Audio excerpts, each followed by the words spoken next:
If you are thinking about the upcoming courses, digital lab or digital consultancy project particularly, I'm not suggesting you always need to connect your thesis to that, but sometimes if you think a little bit broader than just your thesis, you can find a nice synergies with that. Imagine that you are looking at, let's say, the adoption of bimodal IT in organization. This is the topic of your research. You do a qualitative, quantitative type of research in your thesis. You find certain interesting findings, but those findings and suggestions might be useful inputs for your consultancy project.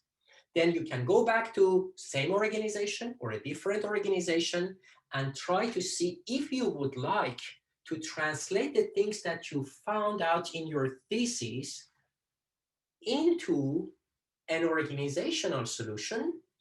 How can you do that?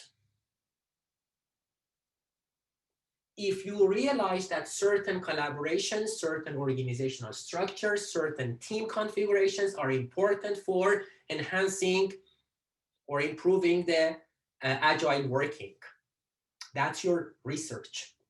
You go to the consultancy project and you can make a consultancy project on that.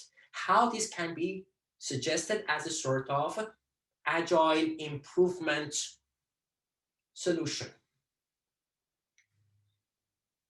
If you are doing design science, you can think about linking this to the digital lab perfectly. Think about that, talk to Serge and Julian and see if that works. So just to go back to the things that we didn't finish last time, because of the good reason of connecting to this, thinking about the four main approaches: statistical, experimental, qualitative, and action research. The way that you design and set up your work are completely different principles. The way that you rule out the rival explanations are so different in each of them.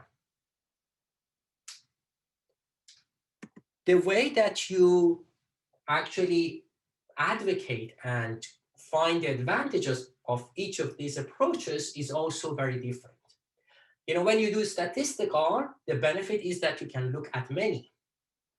You can see a pattern normally across many cases. Of course, you don't have the depth.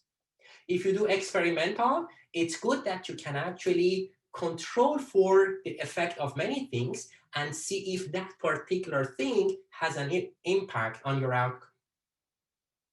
It's good for establishing the causal relations, internal validity, but it's limited because it's just a lab.